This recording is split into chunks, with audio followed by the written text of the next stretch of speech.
আমার সঙ্গে করুন, আউযু বিল্লাহি মিনাশ শাইতানির রাজিম, বিসমিল্লাহির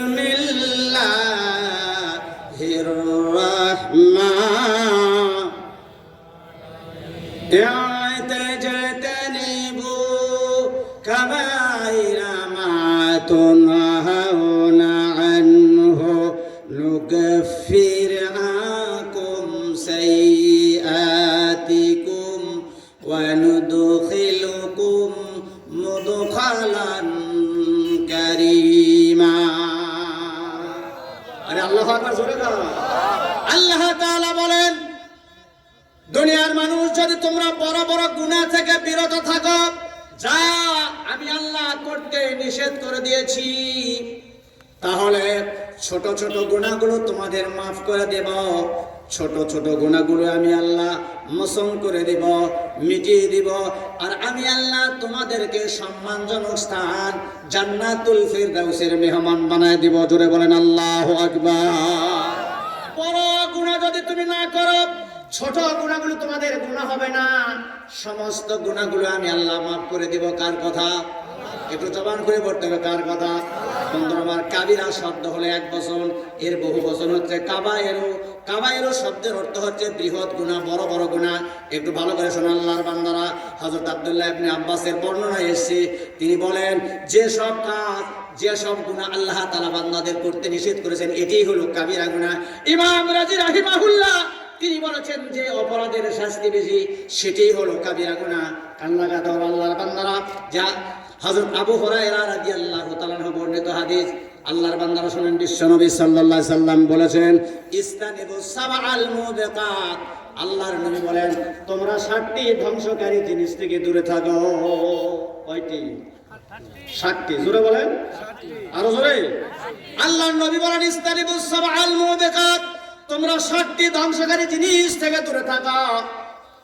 আলু ইয়া রাসূলুল্লাহ, সাহাবায়ে কেরাম বললেন, হে আল্লাহর রাসূল, সেই 7টি অমাহন না, সেই 7টি ধ্বংসকারী জিনিসগুলো কি কি?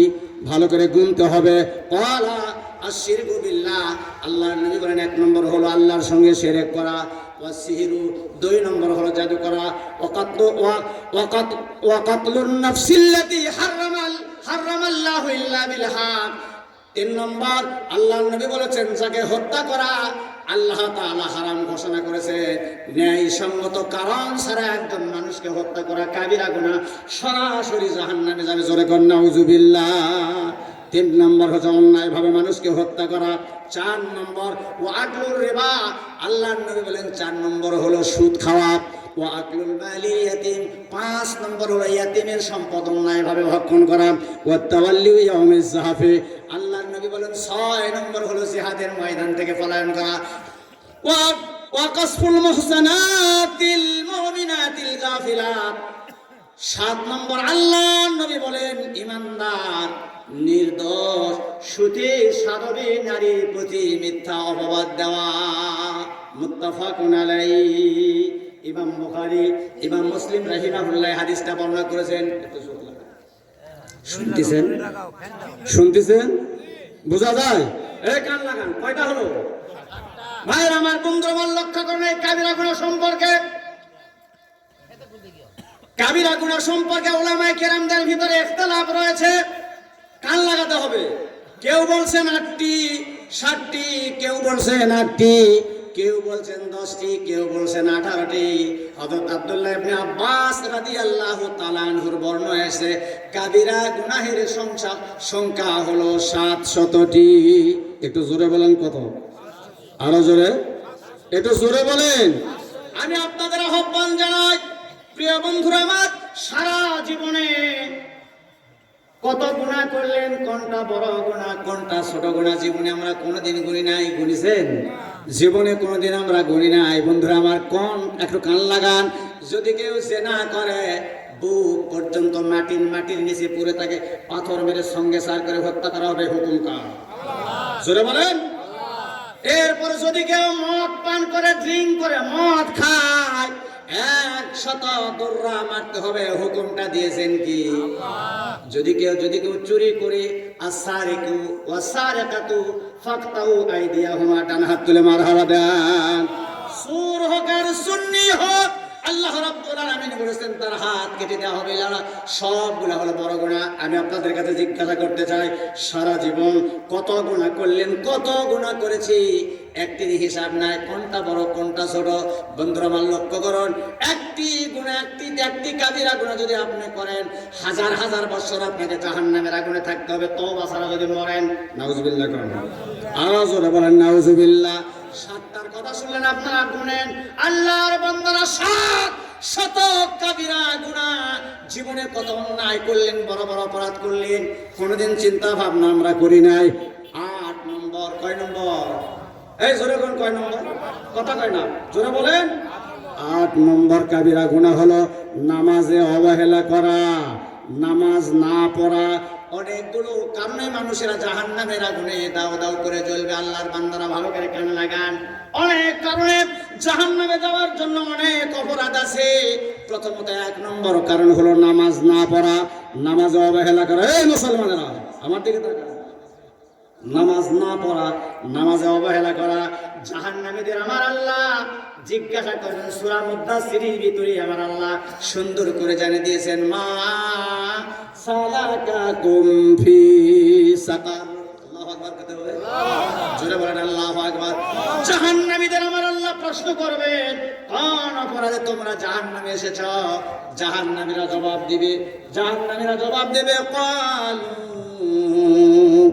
লাম নাকু মিনাল মুসাল্লিন। 1 নম্বর কারণ হলো আমরা দুনিয়ায় নামাজি ছিলাম না, নামাজ পড়ি নাই। নামাজ না পড়ার কারণে আজকে আমরা জাহান্নামের আগুনে দাও দাও করে জ্বলছি। জোরে বলেন নাউজুবিল্লাহ, জোরে বলেন। আরে কথা বল না কেন? আরে ভাই দোয়া করে দেবো, টাকা দাম নামটা লিখে দেন। এই তো অনেক ভাইরা দিয়ে গেছে, তো অসুবিধা নেই, দেবো তো। কষ্ট হচ্ছে আপনাদের? দোয়া করে দেব? রাগ করতেছেন মনে হয়। অনেকগুলো কারণে মানুষ জাহান্নামে যাবে। এটা আপনার জীবনের শেষ মাহফিল হতে পারে না, পারে না? কথা বলেন ভাই আমার, বন্ধুরা আমার, জান্নাতের বাগানে বসেছে আল্লাহর বান্দারা। 8 নম্বর কারণ হলো নামাজ না পড়া। বন্ধুরা আমার লক্ষ্য করুন, আপনি আপনাদের খেদমতে উদাত্ত আহ্বান জানায়। 9 নম্বর কারণ হলো যাকাত না দেওয়া। জোরে বলেন, কি করা? যাকাত না দেওয়া। অনেক মুসলমান বাংলাদেশে আছে, নামাজ পড়তে রাজি আছি, যাকাত দিতে রাজি নাই। আওয়াজ দিয়ে কথা বলেন, ঠিক কিনা? আমার দিকে তাকাতে হবে আল্লাহর বান্দারা। কোরআনুল কারীমে আল্লাহ তাআলা 82 জায়গায় নামাজের কথা বলেছেন, 80 জায়গায় যাকাতের কথা বলেছেন, আর 28 জায়গায় আমার আল্লাহ নামাজ এবং যাকাতকে পাশাপাশি দাঁড় করেছেন। আকিমুস সালাহ ওয়া আতুজ যাকাত, ডান হাত তুলে আল্লাহু আকবার বলা যায়। আরো জোরে বলুন। আমার ভাইয়েরা, আমার বন্ধুরা, 82 বার নামাজের কথা আমার আল্লাহ বললেন, 80 জায়গায় যাকাতের কথা বললেন, 28 জায়গায় নামাজ এবং যাকাতকে একসঙ্গে আল্লাহ একত্রিত করেছেন। প্রিয় ভাই আমার, বন্ধু আমার, লক্ষ্য করুন। 9 নম্বর, যাকাত না দেওয়া কাবিরা গুনাহ, শাস্তি হলো ডাইরেক্ট জাহান্নাম। আরেকবার আস্তাগফিরুল্লাহ। এটা মুমিন বান্দা 3 নম্বর গুণ। সূরা আল মুমিনুনের ভিতরে আমার আল্লাহ সুন্দর করে বলেছেন, আমার সঙ্গে পড়ুন, আল্লাযীনা হুম লিস-যাকাতি ফাইলুন। জোরে বলুন সুবহানাল্লাহ। আমার আল্লাহ বলেছেন, যারা যাকাত বা পবিত্রতার কাজে কর্মতৎপর।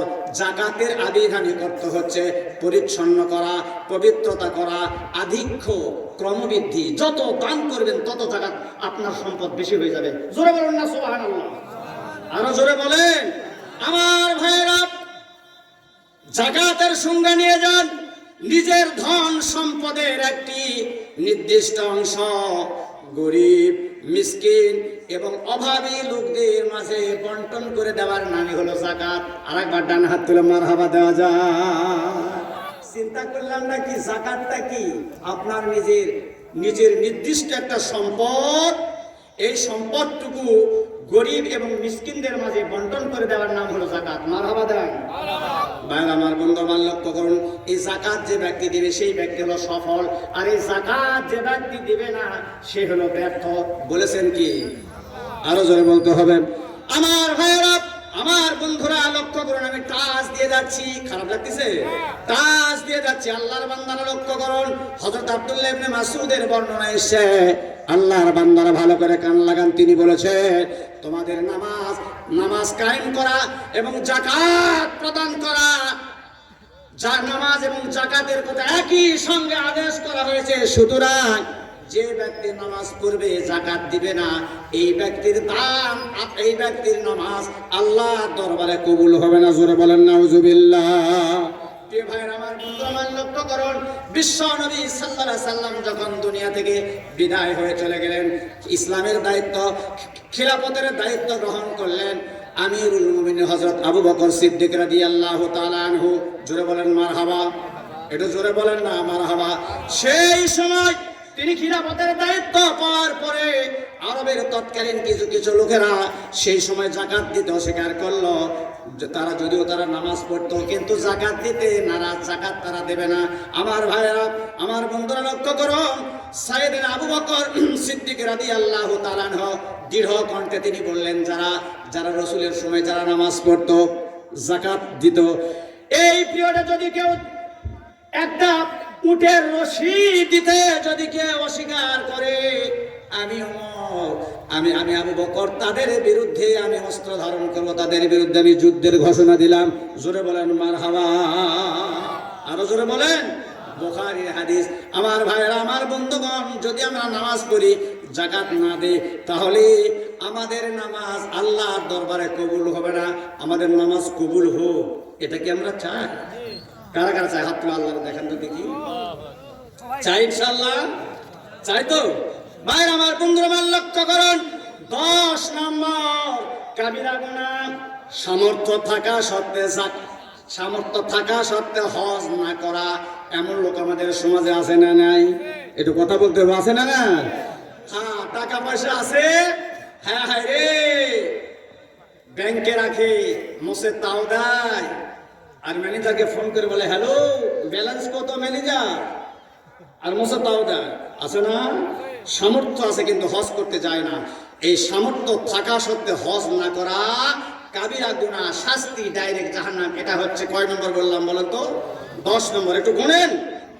প্রিয় ভাই আমার বন্ধু আমার লক্ষ্য করুন, আল্লাহ তাআলা জানিয়ে দিয়েছেন মুসলমানদের জীবনে একবার হজ করা ফরজ। আল্লাহু আকবার বলেন। একবার জীবনে হজ করা ফরজ। কুরআনুল কারীম আল্লাহ জানেন, আলিল্লাহি আলান নাসি হিজ্জুল বাইতি মান ইসতাতা ইলাইহি সাবিলা। জোরে বলেন আল্লাহু আকবার। আল্লাহ তাআলা কুরআনুল কারীমে জানিয়ে দিয়েছেন, আর এই ঘরের হজ করা হলো মানুষের উপর আল্লাহর প্রাপ্য। যে ব্যক্তির এই ঘর পর্যন্ত পৌঁছার যাওয়ার সামর্থ্য আছে তার উপরে আল্লাহ তাআলা হজকে ফরজ করে দিয়েছেন। আল্লাহু আকবার বলেন। ভাইরা আমার বন্ধুরা আমার লক্ষ্য করুন, কুরআনুল কারীমে 196 বাকারার 196 নম্বর আয়াতে পরিষ্কার আল্লাহ জানিয়ে দিয়েছেন, ওয়াতিমুল হাজ্জা ওয়াল উমরাতা লিল্লাহ। পরিষ্কার আমার আল্লাহ জানিয়ে দিয়েছেন কুরআনুল কারীম। আল্লাহ তাআলা বলেন, দুনিয়ার মানুষ তোমরা আল্লাহর সন্তুষ্টির জন্য হজ এবং উমরা করবে। জোরে বলেন মারহাবা। মানুষকে দেখানোর জন্য নয়। হজ না করা কাবিরা গুনাহ, শাস্তি হলো ডাইরেক্ট জাহান্নাম। আমার ভাইরা, যে ব্যক্তি হজের ইরাদা করেছে, হাদিস শরীফে এসেছে আল্লাহ রাসূল বলেছেন, মান আরাদাল হাজ্জা ফালিইউআজ্জিল। নবীজি বলেছেন, যে ব্যক্তি হজের জন্য ইরাদা করবে সে যেন দ্রুত মক্কা শরীফে যায়। মারহাবা দেন।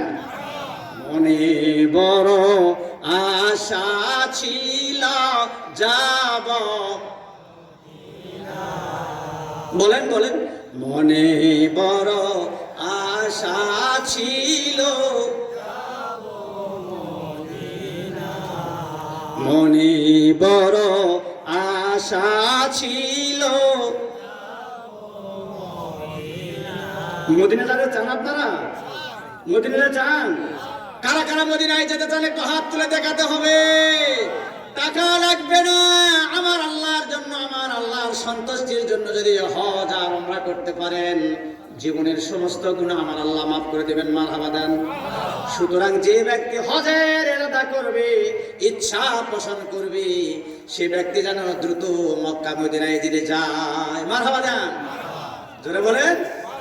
আমার ভাইয়েরা, আমার বন্ধুরা, লক্ষ্য করুন, বিশ্ব নবী সাল্লাল্লাহু আলাইহি সাল্লাম বলেছেন হজ সম্পর্কে, আল হাজ্জু মাবরুরু লাইসা লাহু জাযাউন ইল্লাল জান্নাহ। আল্লাহু আকবার।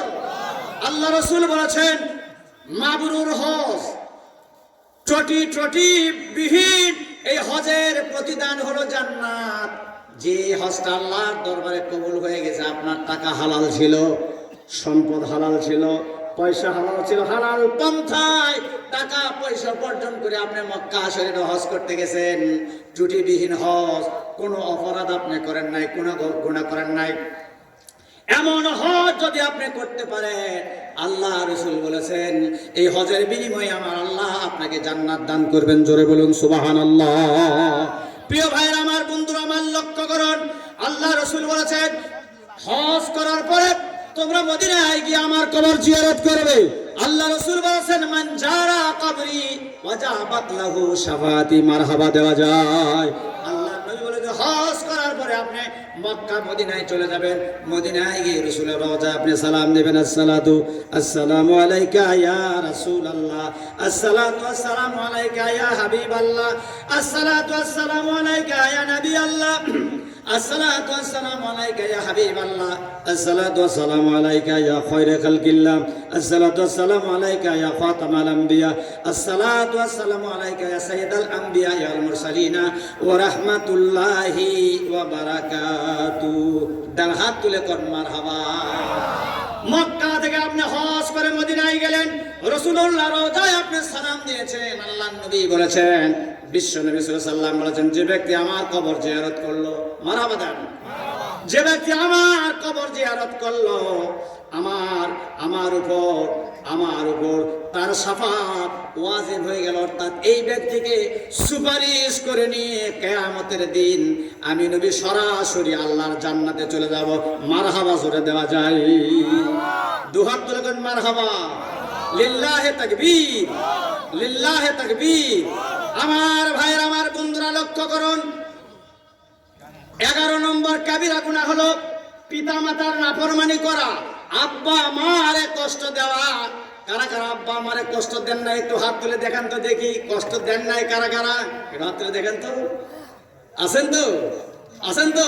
হাত নামান। ভাইরা, আমার বন্ধুরা, কোরআনুল কারীমে আল্লাহ তাআলা জানা দেওয়া কাদা রাব্বুকা আল্লা তা'বুদু ইল্লা ইয়াহু ওয়া বিল ওয়ালিদাইনি ইহসানা। জোরে বলুন সুবহানাল্লাহ। আল্লাহ তাআলা বলে দিয়েছেন দুনিয়ার মানুষ, তোমার রবের সিদ্ধান্ত, তোমরা তাকে বাদ দিয়ে অন্য কারো ইবাদত করবে না। তোমরা তোমাদের পিতামাতার সঙ্গে সৎ আচরণ করবে, আব্বা মারে ভালোবাসবে, সম্মান করবে, শ্রদ্ধা করবে। হুকুমটা জোরে বলেন কার? সবাইকে বলতে হবে হুকুম কার? ভাইরা, আমার বন্ধুরা, আল্লাহর ইবাদত করবেন, আপনি নামাজ পড়বেন, রোজা করবেন, হজ করবেন, যাকাত দিবেন। এই মৌলিক ইবাদতগুলো করার পরে আল্লাহ পরিষ্কার, আল্লাহ বলে দিয়েছেন আমার ইবাদত করার পর দুনিয়ার মানুষ তোমরা তোমাদের পিতামাতার সাথে সৎ আচরণ করবে, সম্মান করবে, ভালো ব্যবহার করবে। জোরে মারহাবা দেওয়া যায়। কার কথা? আমার ভাইয়েরা, আমার বন্ধুরা, লক্ষ্য করুন, কোরআনুল কারীমে আল্লাহ তাআলা বলেন ইম্মা ইয়াবলুগান্না ইনদাকাল কিবারা আহাদুহুমা আও কিলাহুমা ফালা তাকুল লাহুমা উফফিন ওয়ালা তানহারহুমা ওয়া কুল লাহুমা কাওলান কারীমা। জোরে বলেন আল্লাহু আকবার। আমার ভাইরা, আমার বন্ধুরা লক্ষ্য করুন, কষ্ট আমি বেশিক্ষণ দেব না, 12টায় মনোজাত দিয়ে দেব, কান লাগান। পরিষ্কার আমার আল্লাহ বলেছেন, দুনিয়ার মানুষ তাদের মধ্যে একজন কিংবা উভয় যদি তোমার জীবদ্দশায় বার্ধক্যে উপনীত হয়ে যায়, তোমার আব্বা অথবা মা তোমার জীবদ্দশায় যদি বার্ধক্যে উপনীত হয়ে যায়, তবে তাদেরকে শব্দটিও বলো না, তাদের ধমক দিও না, পিতা মাতাকে কষ্ট দিও না। কার হুকুম? সবাইকে বলতে হবে কার হুকুম। ভাইরা আমার, বন্ধুরা, আল্লাহ বললেন তাদের ভৎসনা দিও না, ধমক দিও না, শব্দটিও বলো না, বরং আল্লাহ জানিয়ে দিলেন ওয়াহফিজিলাহুমা জানাহাল যুল্লি মিনার রাহমা ওয়া কুর রাব্বির হামহুমা কামা রাব্বায়ানি সগীরা। জোরে বলেন আল্লাহু আকবার। আল্লাহ তাআলা বলেন তাদের জন্য বিনয় নম্রতা সহকারে শ্রদ্ধার বাহু প্রসারিত করো। কার কথা? এবং বলো, হে আমার রব, হে আমার মালিক, ছোটবেলায় যেমন আমার আব্বা আমার মা আমাকে স্নেহ মায়া মমতা ভালোবাসা দিয়া আদর দিয়ে আমাকে লালন পালন করেছি। আল্লাহ, আমার আব্বা বুড়ো হয়ে গেছে, মা বুড়ি হয়ে গেছে, সুতরাং দয়া করে মেহেরবানি করে তুমি আমার আব্বার প্রতি রহম করো। জোরে বলেন আমিন। 5 ওয়াক্ত নামাজ পড়বেন, 5 বার আব্বা আম্মার জন্য দোয়া করবেন, শিখাই দিয়েছেন কে? এটা জোরে বলেন। 5 বার আপনাকে আল্লাহর দরবারে নামাজ পড়ে আল্লাহর দরবারে ফরিয়াদ করতে আল্লাহ শিখাই দিয়েছেন। রব্বির হামহুমা কামা রাব্বায়ানি সগীরা। সবাই পড়েন, রব্বির হামহুমা কামা রাব্বায়ানি সগীরা। জোরে বলেন আল্লাহু আকবার। রাসূল আমার ভালোবাসা, বলেন রাসূল আমার ভালোবাসা, রাসূল আমার প্রেম বিরহের মূল আলোচনা, রাসূল আমার কাজে কর্মে অনুপ্রেরণা। বলেন আল্লাহু আকবার। আরো জোরে বলেন আল্লাহু আকবার। জোরে বলেন আল্লাহু আকবার। যখন দারুণ দুঃখ নামে আমার জীবন জুড়ে, বিপদ আপদ মুসিবতে মরি পুরে পুরে, তখন তোমার শৈশব কৈশোর জুড়ায় সান্ত্বনা, রাসূল আমার কাজে কর্মে অনুপ্রেরণা। বলেন মারহাবা। এই রাসূলুল্লাহর মহব্বত যাদের আছে তাদেরই সম্ভব তারা মদিনার পথযাত্রী হতে পারে। ডানে হাত তুলে মারহাবা দেওয়া যায়। আরো জোরে বলেন মারহাবা। আরব সাগর পাড়ি দেব, নাইকো আমার তরি, পাখা নাই যে উড়ে যাব, ডানাতে ভর করি, আশায় আছে সম্বল নাই, আমার আশায় আছে সম্বল নাই, কি করি উপায়,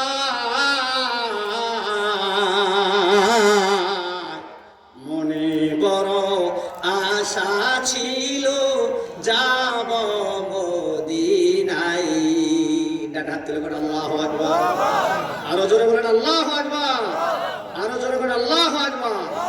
মনে বড় আশা ছিল যাব মদিনায়। আল্লাহু আকবার। মদিনায় যাবেন তো ইনশাআল্লাহ। আমার ভাইরা, আমার বন্ধুরা, লক্ষ্য করুন, রাসূলুল্লাহর মহব্বত থাকলে আপনি সাকসেস, আপনি কামিয়াব, আপনি সফল।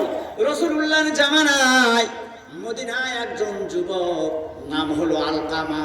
একটু জোরে বলতে হবে কি নাম? সবাইকে বলতে হবে কি নাম? আলকামা নামে একজন যুবক রাসূলুল্লাহর আনুগত্য করত, ইত্তেবা করত, অনুসরণ করত, নামাজ পড়ত, রোজা করত, হজ করত, যাকাত দিত, মারাবাদা সব কিছু করত। একজন ইয়াং, একজন তরুণ, একজন যুবক সাহাবী হঠাৎ করে অসুস্থ হয়ে গেলেন। আমার ভাইরা, আমার বন্ধুরা লক্ষ্য করুন, রাসূলুল্লাহর কাছে তার স্ত্রী সংবাদ দিল, হে রাসূল, আপনার সাহাবী আলকামা অসুস্থ হয়ে গেছে, আমার মনে হয় সে বাঁচবে না, দুনিয়া থেকে বিদায় হয়ে যাবে। রাসূলুল্লাহর দরবারে এই সংবাদটা যখন চলে গেল, আমার ভাইরা, আমার বন্ধুগণ, আল্লাহর নবী কথা শোনার পরে তিনজন সাহাবী আমার হাতের দিকে তাকা ধরে, কয়জন সাহাবী?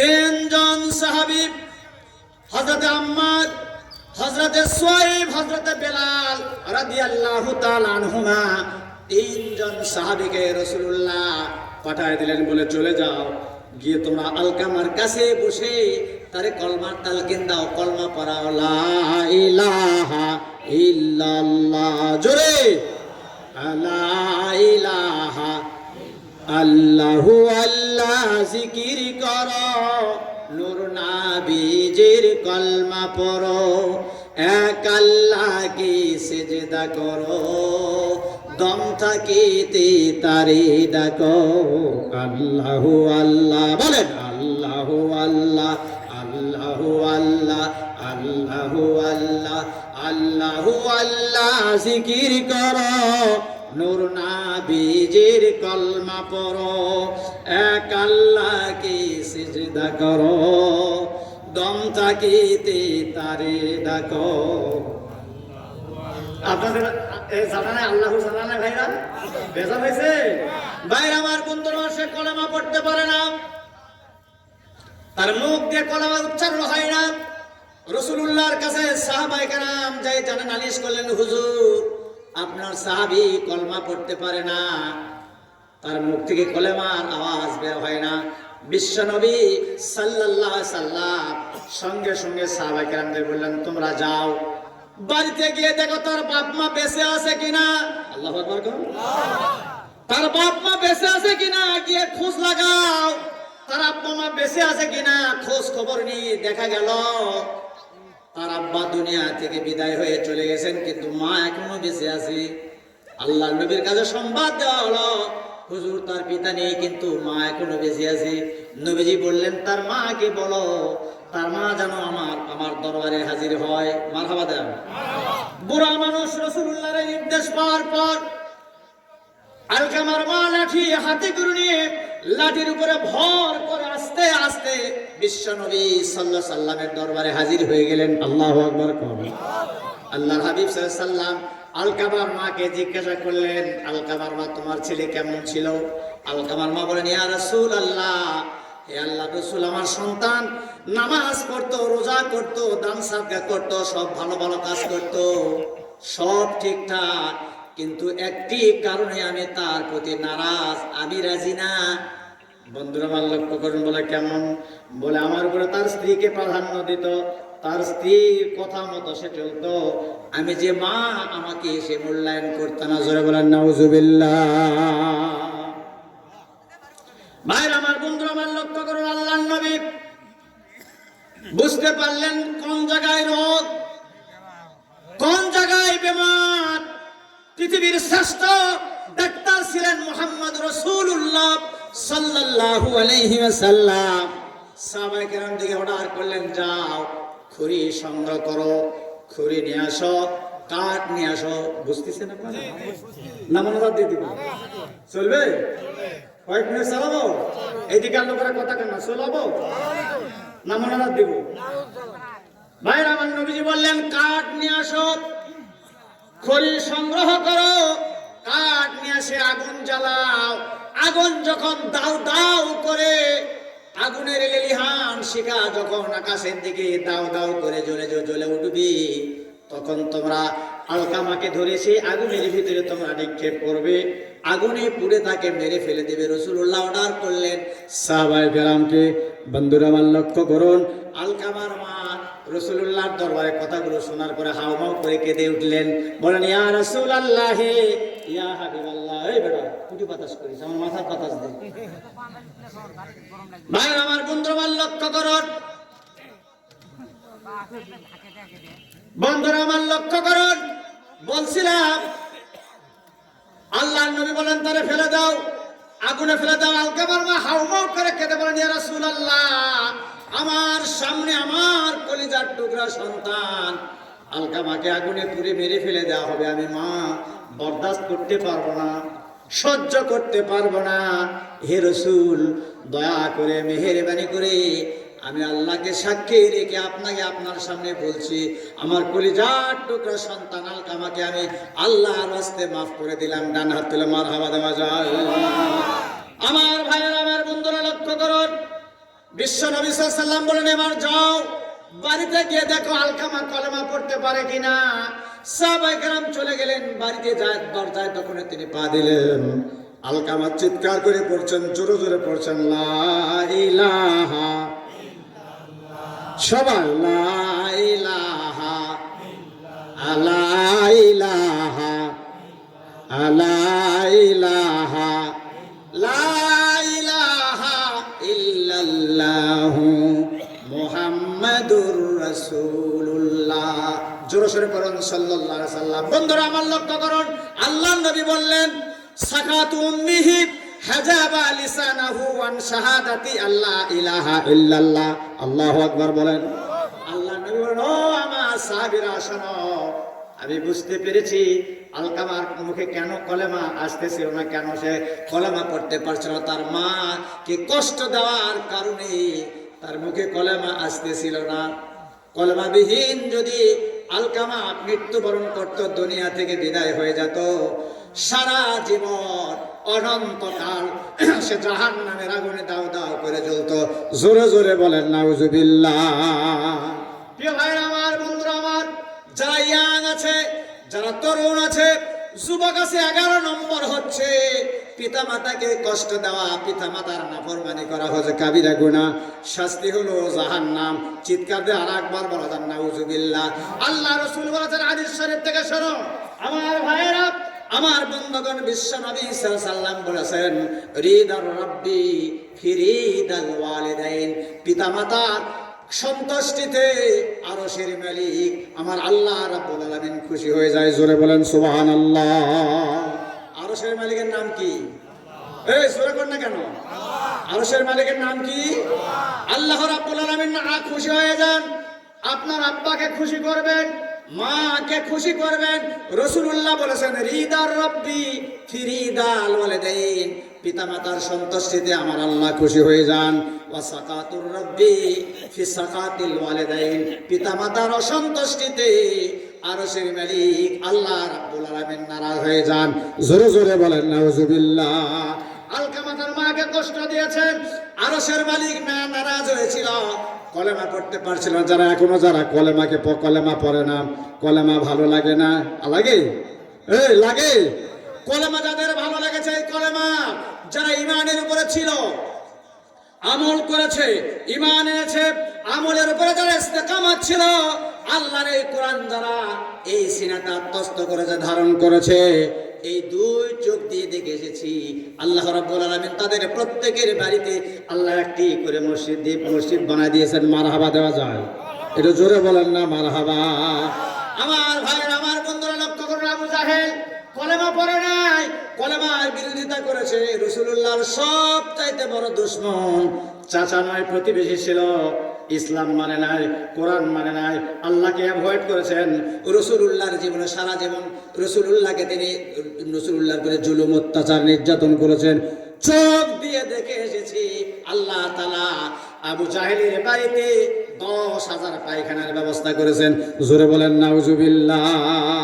একটু জিকির করেন, লা ইলাহা ইল্লাল্লাহ, লা ইলাহা ইল্লাল্লাহ, লা ইলাহা ইল্লাল্লাহ, লা ইলাহা ইল্লাল্লাহ মুহাম্মাদুর রাসূলুল্লাহ। ভাইরা আমার, বন্ধুরা আমার, কষ্ট হচ্ছে কি? 12টায় মনোজাত দিয়ে দেবে, কান লাগান।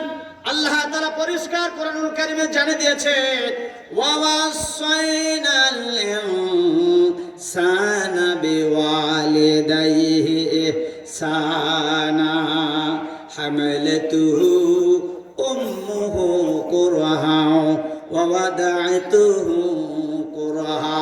জোরে কোন আল্লাহু আকবার। একটু জোরে বলেন না আল্লাহু আকবার। আমার ভাইরা, আমার বন্ধুরা লক্ষ্য করুন, আল্লাহ রাব্বুল আলামিন পরিষ্কার জানিয়ে দিয়েছেন, দুনিয়ার মানুষকে আমি নসিহত করেছি, উপদেশ দিয়েছি, तमाम পৃথিবীর মানুষকে আমি নসিহত করেছি, উপদেশ দিয়েছি তারা জানো তাদের পিতা মাতার সঙ্গে সৎ ব্যবহার করে, ভালো আচরণ করে। আল্লাহু আকবার বলে। হুকুম কার?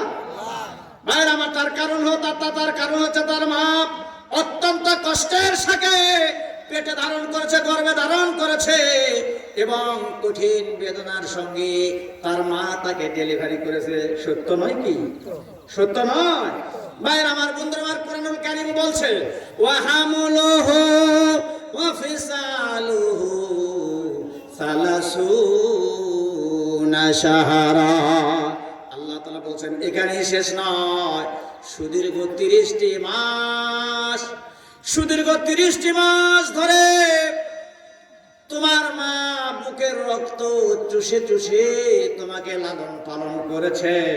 আল্লাহ তাআলা বলেন খবরদার, খবরদার দুনিয়ার মানুষ, তোমার ওই মায়ের সঙ্গে যেন নাফরমানি করো না। জোরে বলেন আল্লাহু আকবার। তোমার মা তোমার একটি জান্নাত, পিতা একটি জান্নাত। রাসূলুল্লাহ বলেছেন, আল্লাহ রাসূল বলেছেন হুমা জান্নাতুকা ওয়া নারুক। তোমার আব্বা মা তোমার জান্নাত, তোমার আব্বা মা তোমার জাহান্নাম। আব্বা মার সঙ্গে যদি ভালো আচরণ করো, পিতা মাতার সেবা শুশ্রূষা করো, খেদমত করো, জীবনের সবকিছু পিতা মাতার জন্য যদি উৎসর্গ করে দাও, আল্লাহর কসম আপনার জন্য 2টি জান্নাত রয়েছে। ডান হাত তুলে আল্লাহু আকবার বলা যায়। মরেন না, মরেন না, মরা তো গেছে। জোরে বল মারহাবা, জোরে বলে। আব্বা একটি জান্নাত, মা একটি জান্নাত। অপরাধ করেছে, আব্বা মরে গেছে, মা মরে গেছে, এখনো সময় আছে, কবরের পাশে যান, দোয়া করেন, চোখের পানি ফেলেন, তওবা করেন। আকাশের মালিকের যদি রহমত হয়, আপনার জীবনের সমস্ত গুনাহ মাফ করে দিবেন। জোরে আল্লাহু আকবার বলা যায়। বাবার কথা বলা হয় নাই, মার কথা বলা হয়েছে। আল্লাহর নবী বলেছেন আল জান্নাতু তাহতা আকদামিল উম্মাহাত। আল্লাহর নবী বলেন দুনিয়ার মানুষ শুনে রাখো, তোমার মায়ের পায়ের নিচে তোমার জান্নাত। 2 হাত তুলে আল্লাহু আকবার বলা যায়। বেজার হলেন মনে হয়? কষ্ট হলো? অনেকের কষ্ট হচ্ছে মনে হয়, মনে হচ্ছে কষ্ট হচ্ছে না? এই ভাইরা, আমাদের প্রভু এক নবীর উম্মত, জীবন বিধান ওই শিবানী কোরআন। আমাদের প্রভু এক নবীর উম্মত, জীবন বিধান ওই শিবানী কোরআন। তবে কেন এক নাও হে মুসলমান, এক হও করিয়া আহ্বান। আল্লাহু আকবার, জোরে করে আল্লাহু আকবার। বাইতুল্লাহ এক, মদিনা শরীফ এক, উহুদ পাহাড় এক, বদরের মাঠ এক। একটা তো জীবন আর মরণ তো একবার, একটা তো জীবন আর মরণ তো একবার। সকলের তরে আছে একই স্থান, তবে কেন এক নাও হে মুসলমান, এক হও করিয়া আহ্বান। কর আল্লাহু আকবার। ডান হাত তুলে কর আল্লাহু আকবার। ওয়াতাসিমু বিহাবলিল্লাহি জামিআ ওয়া লা তাফাররাকু। চিৎকার করে আরেকবার করে আল্লাহু আকবার। আল্লাহর জমিনে কোরআনের রাজ প্রতিষ্ঠার জন্য আমাদেরকে দল মত নির্বিশেষে ঐক্যবদ্ধ হয়ে আল্লাহর এই রজ্জু কোরআনকে ধরে নিয়ে আমরা জান্নাতুল ফেরদাউস পর্যন্ত যেতে চাই। ডান হাত তুলে একবার হাত তুলে দেখেন কারা কারা রাজি আছেন? রাজি আছেন? আরে রশি রশি, এরা রশি রশি, এই রশি ধরে আপনি জান্নাতে যাবেন। মারহাবা দেন। এই কোরআনের কথা বললে অনেকের গা জ্বালে, অ্যালার্জি হয়, ভালো লাগে না, কষ্ট লাগে, এমন নাদান আছে না? এ কথা কর না কেন, আছে না? প্রিয় ভাইরা আমার, বন্ধু আমার, লক্ষ্য করুন, একজন সাহাবী বন্ধুরা আমার লক্ষ্য করেন, একজন ব্যক্তি রাসূলুল্লাহর দরবারে যাবেন, ইয়া রাসূলুল্লাহ, আমার পিতা আমার ধন সম্পদ টাকা পয়সা সব নষ্ট করে ফেলাইছে, খেয়ে তুসরুপ করেছে, আমার সম্পদ নষ্ট করেছে। আমি আপনার দরবারে মামলা করার জন্য এসেছি। আমার আব্বার বিরুদ্ধে আপনার দরবারে আমি মামলা করার জন্য এসেছি। আল্লাহ নবী জিজ্ঞাসা করলেন, তুমি তোমার পিতার বিরুদ্ধে আমার দরবারে নালিশ করতে আসছো? লোকটি বললেন, হ্যাঁ, আমি আমার পিতার বিরুদ্ধে নালিশ করতেছি। বলে, কেন? বলে, আমার সব খায়া শেষ করে ফেলাইছে, তার জ্বালা যন্ত্রণা আমি আর সহ্য করতে পারি না। শোনার পর আল্লাহ নবী বললেন, বেটা, তোমার পিতার বিরুদ্ধে আমার দরবারে তুমি নালিশ করতে আসছো, তোমার বাপ ছাড়া তুমি দুনিয়াতে কেমনি করে আসলে? সম্ভব কথা কয় না মুসলমানেরা? বাপ ছাড়া দুনিয়াতে কেমন আসতে পারছি? মনে হয় কয়জন ব্যক্তি আসছে? কয়জন? একজন কয় পারে না। আদম সাহেবের বাবা ছিল, ঈসা সাহেবের বাপ ছিল, আর কয়জন বলুন তো? তাড়াতাড়ি পারে না, উত্তর দিতে পারে না। ভাই আমার বন্ধুমান নবীজি বললেন, তোমার বাপ ছাড়া কি তুমি দুনিয়াতে আসতে পারে না? কত মারাত্মক, কত গুরুত্বপূর্ণ কথা! পিতা মাতার নাফরমানি করা কাবিরা গুনাহ, শাস্তি ডাইরেক্ট জাহান্নামে। রাসূলুল্লাহ জানিয়ে দিলেন, আনতা, ও বেটা, তুমি শোনো, স্বয়ং তুমি, ওয়া মালুকা, তোমার বাড়ি ঘর ধন সম্পদ টাকা পয়সা স্থাবর অস্থাবর যা কিছু আছে, লিয়াবিকা, তোমার পিতার জন্য। ডান হাত তুলে মারহাবা দেন। এই মুসলমানরা কোন মারহাবা? রাসূলুল্লাহ বললেন, তুমি তোমার বাড়ি ঘর জায়গা জমি ধন সম্পদ টাকা পয়সা যা আছে, লিয়াবিকা, সবগুলো তোমার পিতার, নট এ সিঙ্গেল পায় তোমার 5 পয়সা দাম নাই। জোরে বলেন সুবহানাল্লাহ। খুশি হয়ে তো আমার ভাই, আমার বন্ধুরা লক্ষ্য করবেন, একটা হাদিস বলে আমি শেষ করে দেব। বুঝতে পেরেছি? কষ্ট হচ্ছে? আর একটা হাদিস বলবো বন্ধুরা আমার লক্ষ্য করুন। আল্লাহ রাসূল বলেছেন, 4 শ্রেণীর লোকের আল্লাহর জান্নাতে যেতে পারবে না। 1 নম্বর, ভালো করে কান লাগান, মদখোর চিনেন? আমার মনে হয় মদখোর এলাকায় নাই, এমন খাওয়া খায়, রাত 12টার সময় দরজা এরকম নক করে, স্ত্রী বলে কি, স্বামী বলে, মা দরজা খুলে দে। পাশের রুমে ছেলে শুয়ে আছে, ছেলে কয়, মা আব্বা কি কয়? এবার বাপ করছে, ভাই কিছুই বলিনি। আমার মনে হয় আপনাদের গোবিন্দগঞ্জ নাকি এটা, গোবিন্দগঞ্জ এলাকায় এই ধরনের মদখোর নাই মনে হয় আছে। 1 নম্বর হলো মদখোর, জাহান্নামে যাবে। 2 নম্বর, রাসূলুল্লাহ বলেছেন সুদখোর। মনে হয় আপনাদের নাই সুদখোর? 10 টাকা লাগায়া 100 টাকা নেয়, 100 টাকা লাগায়া 1000 টাকা নেয়, 1000 টাকা লাগায়া 10,000 টাকা নেয়। এই কাজ কারবার যারা করে, তার সর্বনিম্ন অপরাধ, সবচাইতে ছোট গুনাহ হলো সে যেন তার মাকে বিবাহ করলো, সে যেন তার মাকে নিকাহ করলো। আস্তাগফিরুল্লাহ। 1 নম্বর মদখোর, 2 নম্বর সুদখোর, 3 নম্বর এতিমের সম্পদ অন্যায়ভাবে ভক্ষণকারী, আর 4 নম্বর পিতা মাতার অবাধ্য সন্তান, যারা আব্বারে মারে কষ্ট দেবে, আব্বাকে মাকে, এই লোকটা কখনোই আল্লাহর জান্নাতে যেতে পারবে না। নাউজুবিল্লাহ। ছোট্ট একটা হাদিস বলে আমি মুনাজাতের দিকে যাচ্ছি, কান লাগান প্রিয় ভাই আমার বন্ধুবার। আল্লাহ রাসূল বলেছেন, যদি কোনো নেককার সন্তান তার আব্বা মার চেহারার দিকে সকালবেলা রহমতের দৃষ্টি দিয়ে তাকায়, আব্বার চেহারার দিকে, মার চেহারার দিকে সকালবেলা যদি রহমতের দৃষ্টি দিয়ে তাকায়, আল্লাহ রাসূল বলেছেন তার আমলনামায় আমার আল্লাহ একটি কবুল হজের সওয়াব দান করবেন। মারহাবা দেওয়া যায়। আল্লাহর নবী বলেন, কাতাবাল্লাহু লাহু ফি কুল্লি নাজরাতিন হাজ্জাতাম মাবরুরা। আল্লাহ তাআলা এমন ব্যক্তির আমলনামায় একটা কবুল হজের সওয়াব দিয়ে দিবেন। জোরে বলেন মারহাবা।